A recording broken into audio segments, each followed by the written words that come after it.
Mathieu Medger, bonjour. Bonjour. Vous êtes de Aquago, donc, qui est un département de la société TechSub. Exactement. Donc, votre spécialité, c'est le traitement de l'eau dans tous ses aspects sur des plans d'eau. Pour des problèmes de biodiversité, de problèmes bactériologiques, vous pouvez nous expliquer? Oui, alors au départ, on est effectivement une équipe d'hydrobiologistes, donc on travaille sur tout ce qui va être gestion et restauration de milieux aquatiques. On s'est spécialisé sur tout ce qui était plan d'eau, donc plan d'eau récréatif, plan d'eau de pêche, plan d'eau de baignade. Et puis après, on s'est diversifié, on a travaillé aussi sur tout ce qui va être assainissement par lagunage naturel, donc l'optimisation de traitement. Et dernièrement, on est intervenu sur les plans d'eau en montagne, pour tout ce qui va être neige de culture.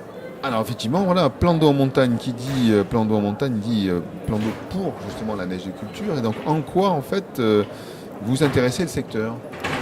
En fait, on a été sollicité il y a déjà quelques années par rapport à une problématique de température d'eau et une prise en glace. L'objectif était de réussir à limiter la prise en glace pour réussir à avoir un niveau d'eau. Et puis tout ce qui ne gèle pas était un volume d'eau utile pour la production de neige et une température d'eau qui était un problème, en particulier en début de saison, puisque si la température d'eau est suffisamment basse, ça permet d'avoir pour les enneigeurs des bons rendements, mais si la température d'eau est trop haute, même si à un moment on a une fenêtre météo en température extérieure qui est bonne, les enneigeurs ne peuvent pas fonctionner avec des bons rendements. Donc vous optimisez les plans d'eau techniques qui sont présents dans toutes les stations, qui utilisent la neige artificielle. Et alors ça fonctionne comment? Quel est le principe? Alors le principe, on a adapté des systèmes qu'on avait développés pour les plans d'eau de plaine, c'est-à-dire qu'on avait développé des brasseurs basse consommation, des brasseurs qui normalement fonctionnent sur énergie solaire. Et on s'est rendu compte qu'en adaptant nos brasseurs, donc en les renforçant et tout ce qui va bien, en les branchant sur le réseau, on était capable de brasser de très gros volumes d'eau, donc de réussir à descendre la température très vite en début de saison, avec un échange de calories important.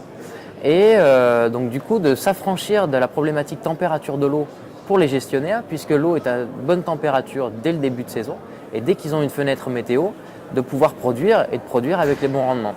Donc ça, c'est avec des brasseurs basse consommation. Je dis basse consommation parce qu'un brasseur, c'est 0,5 kW. Et donc pour par exemple une surface de 10 000 m², c'est 10 appareils, donc c'est 5 kg.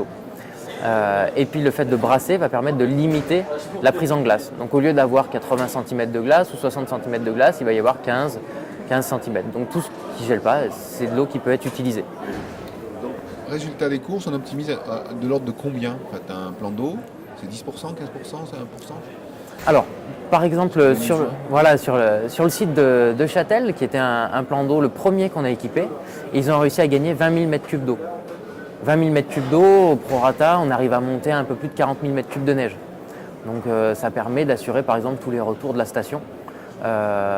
Pour la période de Noël, Nouvel An, c'est quand même loin d'être négligeable puisque ça permet d'assurer cette période-là.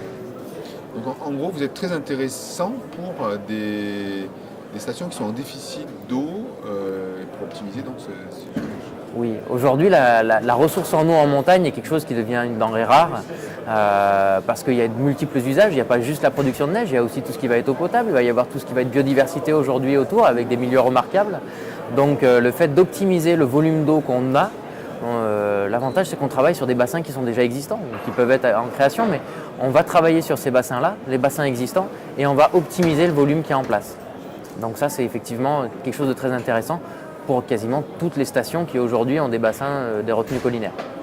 Ok, donc on peut voir tout ça sur www.aquago.fr.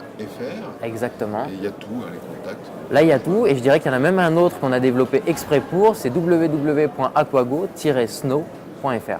Ok, merci. Merci à vous.